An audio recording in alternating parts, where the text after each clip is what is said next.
Yo me vine de vacaciones, como solía hacerlo, a casa de mamá en el mes de enero, y ahí recibí una llamada tuya a ver si yo le podía llevar una ropa que tú me querías dar para que él tuviera. Te dije que por supuesto, que encantada. Llegué a Chile con la valija y lo llamé por teléfono y él vino a recogerlo y ahí lo conocí. Y él ya había iniciado los trámites para venirse a Santiago y finalmente se lo concedió el gobierno chileno. Entonces se instaló en Santiago, no sé, en casa de alguien, no sé, hasta que buscó un lugar, no sé cómo fue la cosa. Y bueno, y entonces lo vi bastante a menudo, ese año entero, cuando, por ejemplo, había alguna actividad por los refugiados bolivianos, cuando tenía alguna noticia de las visas que se estaban recibiendo, porque hay que decir que la comunidad internacional fue muy generosa, porque fue tan chocante eso, ¿no? Que esta gente, que eran lobitos, dirigentes sindicales de alto nivel, que se los hubieran enviado así, sin nada, a este país que tenía nada menos que el dictador Pinochet. Entonces, la mayoría fueron... Yo los llegué a visitar a todos que estaban en la isla de Chiloé, en un viaje que hice muy corto, pero donde vi a todos los que estaban. Y me acuerdo de una historia muy triste, que era que ellos tenían un solo pantalón. Como tenían que ir a firmar todos los días a la policía, ellos se metían en la cama y le daban el pantalón al otro, porque estaba todo mojado. Todo mojado. Bueno, todos esos cuentos hicieron que la comunidad internacional fuera muy generosa y enseguida los quisieran recibir tanto en Venezuela como también en Suecia y en Francia.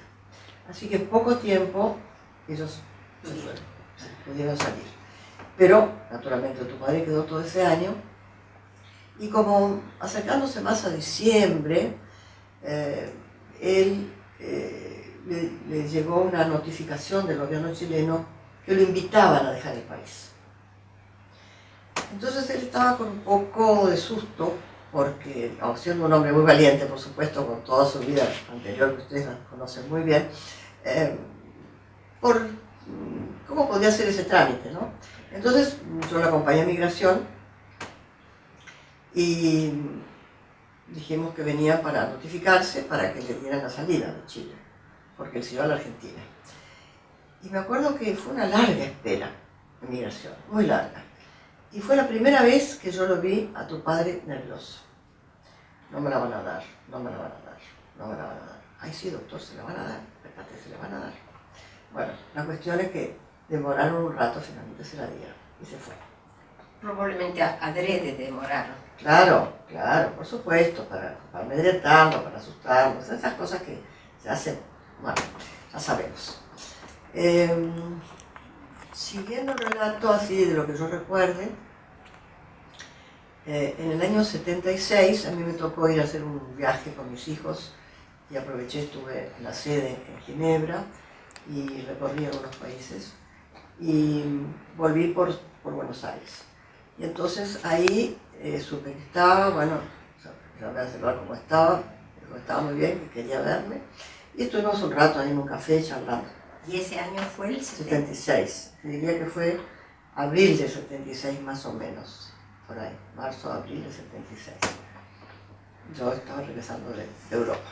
Y entonces ahí me contó esa historia que a mí me quedó grabada muy, muy fuerte en la memoria, que me dijo que él nunca había tenido buena relación con el JJ Torres, pero que el día antes lo había llamado por teléfono pidiéndole que cuando él llegara a Venezuela le consiguiera una visa con Carlos Andrés Pérez para irse a Venezuela.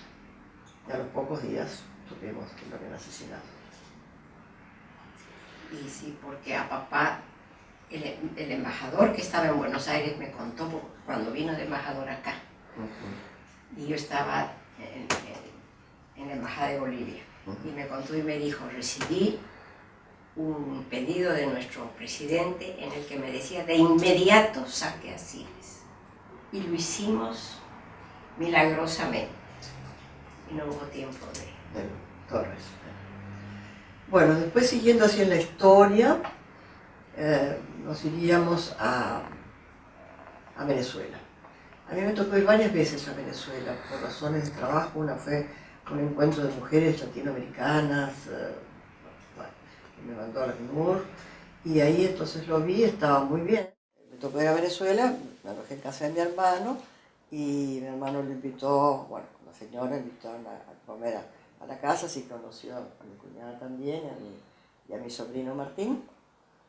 Y él estaba muy bien, en general estaba bueno, creo que estaba contento, estaba bien.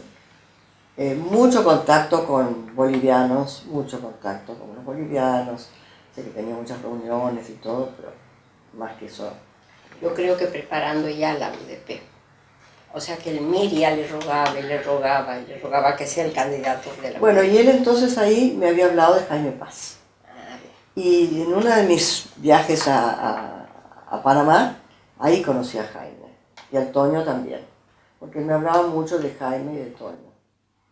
Y bueno, sabía que estaban en lo mismo, bueno, luchando contra las dictaduras sucesivas de Bolivia y todas esas historias, ¿no? Recuerdo muy bien el día tan esperado de la toma de posesión de Raúl Alfonsín. Después de unas elecciones muy reñidas, bueno, salió electo. Y el 10 de diciembre, que es un día muy especial también, porque es el día que se conmemora la Declaración Universal de los Derechos Humanos, ahí tomaba posesión el doctor Raúl Alfonsín. Con ese motivo, naturalmente, bueno, llegaron a la Argentina, a Buenos Aires, donde yo estaba a cargo de la oficina del Alto Comisionado de las Naciones Unidas para Refugiados, que cubría toda América del Sur. Era un cargo muy importante, que fue el último cargo que ostenté antes de jubilarme. Y con ese motivo me habían llamado por teléfono para saludarme dos bolivianos que yo había conocido en Panamá, que eran Oscar Eid y Antonio Ananíbar. Antonio lo había visto más, es hombre alto, un joven, que además estaba muy vinculado con algunos grupos también chilenos y había estado con uruguayos y todo, así que lo frecuenté más que a Oscar. Entonces les dije, bueno, vénganse a almorzar. Y entonces llegaron, estuvimos en casa y yo tenía un apartamento en la calle Chacucho. Y bueno, y en la comida ellos dijeron, bueno, nosotros vinimos en representación de Jaime Paz, el vicepresidente, porque queremos hablar con los presidentes que van a venir a esta fecha especial, a esta toma de posesión del presidente Alfonsín, de modo que queremos hablar con ellos para explicarles que el doctor Siles, actualmente el presidente constitucional de Bolivia, no puede seguir en el cargo porque no está apto para seguir. Entonces yo me impresioné porque yo sabía que tu padre estaba perfecto de las facultades y además estaba haciendo un gobierno muy difícil, pero muy bien, como constaba en lo que nosotros leíamos y lo que conversábamos y sabíamos. Y él me dijo, no está apto y estamos haciendo ese lobby con los presidentes para decirles esto. Y yo me indigné, le dije que me parecía una vergüenza, que eso fue una traición y que cómo podían hacer con un hombre con la trayectoria de tu padre. Y bueno, y esa es la anécdota que quería contarte y que recuerdo. Y que coincide con que ellos, y está escrito en varios libros de historia posteriores a los años 80, que ellos desde el comienzo dijeron, subimos con el viejo y después nos hacemos cargo nosotros del gobierno. Claro. O sea que desde un comienzo ellos tuvieron la intención de usar a papá como puente. Sí. A mí me pareció una felonía realmente hacer una cosa así. Y bueno, yo después seguí con muchísimo trabajo, así que... Claro. Y para papá fue doble desilusión, una por la traición y otra porque él había confiado en que por fin encontró jóvenes que continúen el trabajo. Por supuesto, que es lo que buscan, que deberíamos buscar todas las personas mayores para renovar, ¿no? Exacto. Las generaciones que se vayan preparando, porque es una tarea difícil. Y eso uno, ojalá que lo viera en todos los países. No, y papá se dedicaba, hacía como de maestro. Claro, porque era tan docente tu padre, tan pedagógico y tan sabio que transmitía esa sabiduría. Sí. Por eso mismo es doble felonía pensar que estos jóvenes querían sacárselo del medio para ser ellos. Sí. Nunca van a tener toda la trayectoria y la sabiduría y el compromiso que tenía su padre. Exacto. Ese compromiso de servicio al país. Exactamente, que lo demostró desde el comienzo de la Revolución del 59. Así que fue una experiencia muy dura, Muy duro. a pesar de la cual papá fue a Buenos Aires a la transmisión de mando de Alfonsín, dejando a Jaime de presidente 2 días, y vino al Uruguay a la transmisión de mando de Sanguinetti, y me acuerdo que ahí yo era la nerviosísima. La anfitriona, estabas aquí sí, como hija. Y me acuerdo que le decía, pero papi, me decía, no, yo tengo un compromiso moral, afectuoso con el Uruguay, a su democracia, ¿cómo no voy a la...? Había estado en el exilio ya antes. Claro, claro. Y admiraba mucho este país porque siempre lo manifestaba. Sí, siempre. Y siempre estuvo muy cómodo acá. Bueno, lo querían mucho decía, también. Han salido cosas muy lindas después de él, salieron publicadas que a ti te consta. Sí, ¿no? sí. De Domínguez, como de Galeano, como de Benedetti. Benedetti tiene un precioso en Esquina Rota. Esquina Rota. En su libro Primavera, ¿no? Sí. Así que... Bueno, fue una experiencia. Muy venerado, muy querido y muy respetado en la historia. Me parece tan normal y tan lógico que quieran hacer una recopilación de su vida porque vale la pena. Qué suerte. Y además de un héroe y de un hombre, de una sabiduría, de un compromiso, como tú decías, magnífico. Y después los del MIR no cesaron, porque eran parte del intento de golpe de Estado, claro, que comenzó con el secuestro de papá siendo presidente, y abortó porque nadie lo siguió. Claro.